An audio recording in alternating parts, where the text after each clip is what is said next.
Hi, welcome back. In this video, we are continuing to look at this example problem from that we started in the last video. We did our check assumptions and we had this one observation that appeared to be an outlier.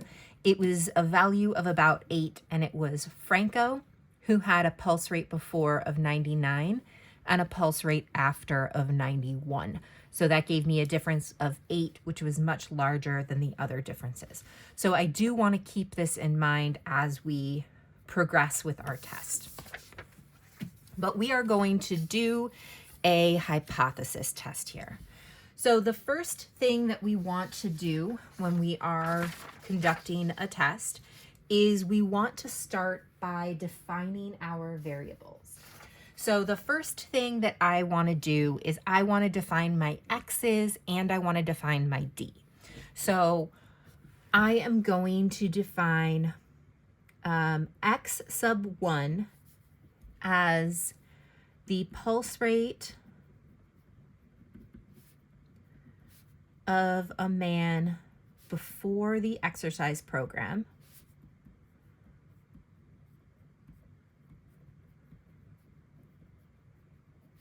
And we are looking at beats per minute here.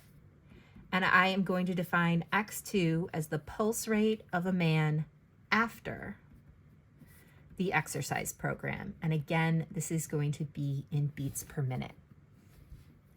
I'm also going to define d as x1 minus x2. It's really important that we make sure that we establish what we are subtracting from what. So I'm going to put in parentheses that this is before minus after. We want to be thinking about what is successful. What are we looking at here? So my parameter of interest is the true mean difference in pulse rate from this exercise program. And my data collected are these. All right, so moving on with our hypothesis test, we need to define our hypotheses. And so we want to know if this reduces resting heart rate. So my null hypothesis I'm going to start out with is that the true mean difference is equal to 0. So that is, this exercise program has no effect on pulse rate. And my alternative hypothesis is going to be that the true mean difference is greater than 0. So I am defining mu sub 0 as 0. So my true mean difference is 0. And what this is saying is that before pulse rate is greater than after. Could you try again? That the before pulse rate is greater than the after pulse rate. So we want to make sure that we are keeping in mind the context of what it is we are doing. Before bigger than after is going to be what this sentence does. And so I want before minus after to be positive.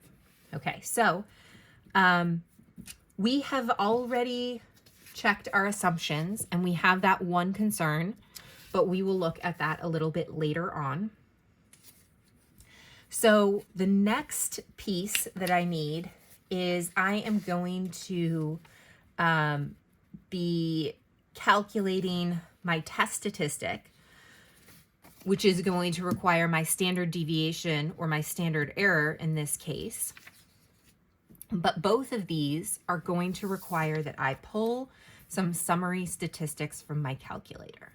So I am going to need the number of samples, I am going to need the average difference, and I'm going to need the standard deviation of the differences. So on my calculator, I am going to stat calc and I'm going to do a one variable statistic on list 3, which is where my differences are. I'm going to leave the frequency list blank.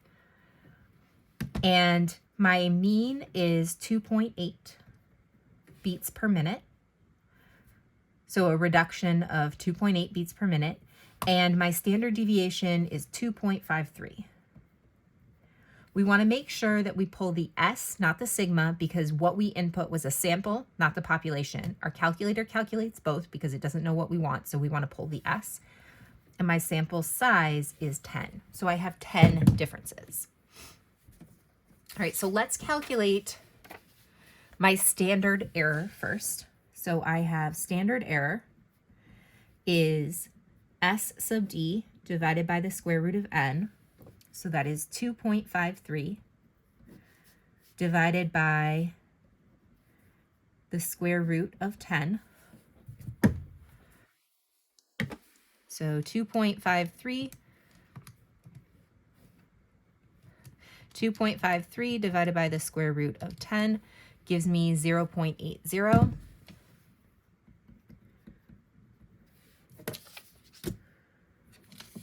So calculating my test statistic, t sub t, will be d bar minus mu sub 0 divided by the standard error, which should be 2.8 minus 0 divided by 0.80.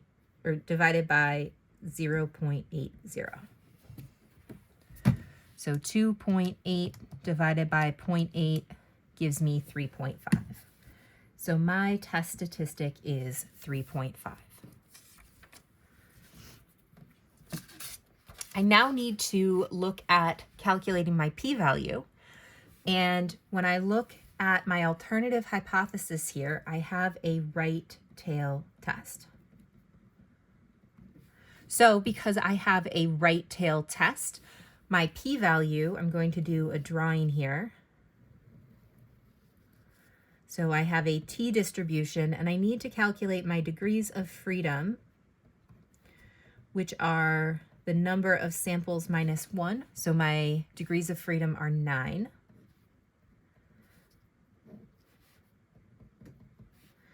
My test statistic here is positive 3.5, so this area to the right for a right tail test is my p-value. On my calculator, I am going to use TCDF. My lower limit of this is 3.5. My upper limit is 1E99, and I have 9 degrees of freedom.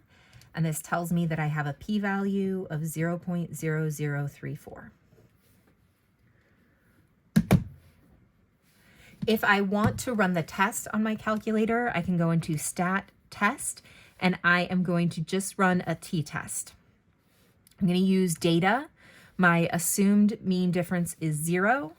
My data is in list 3. And I am using a right tail test. And I hit calculate, and it will give me my test statistic, my p-value. This x bar is really my d bar, my s sub d, and my n. So let's write our conclusion.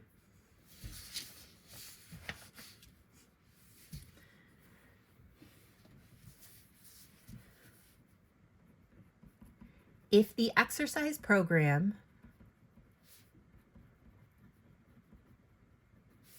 has no effect on resting heart rate,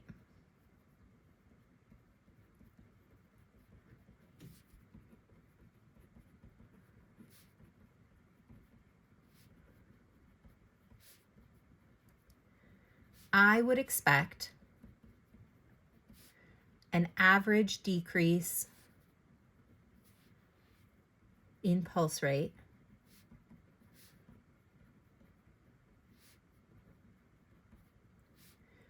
of at least 2.8 beats per minute in a sample of 10,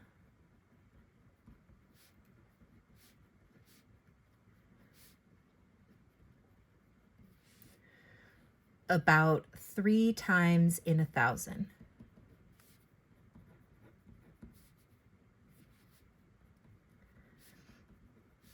Because the p-value, which is equal to 0.0034, is less than 0.01 is equal to alpha, I reject the null hypothesis at the 1% significance level. I was not given a significance level to use initially, so I picked the most restrictive, commonly used significance level that would work, and that's the 1% significance level. There is strong evidence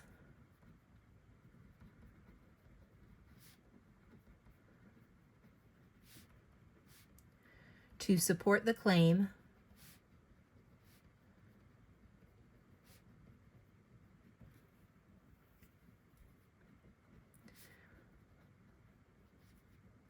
that the true mean difference in pulse rate, or that the true mean reduction in pulse rate after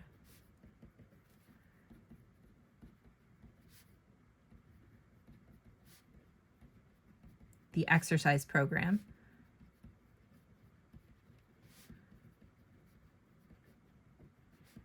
is positive, the program appears effective.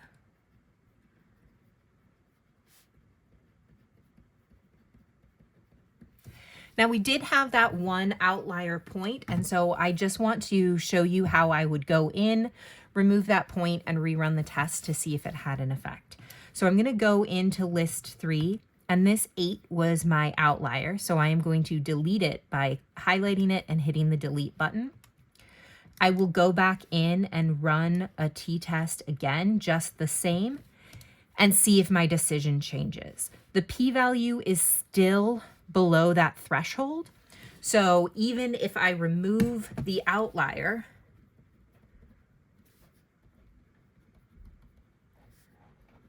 so if the outlier difference of 8 is removed, the p-value is still 0.0035, which is less than 0.01. So I still reject the null hypothesis. So this is just bringing back that one potentially concerning observation that we had here. So what I've seen now is that it's not effective.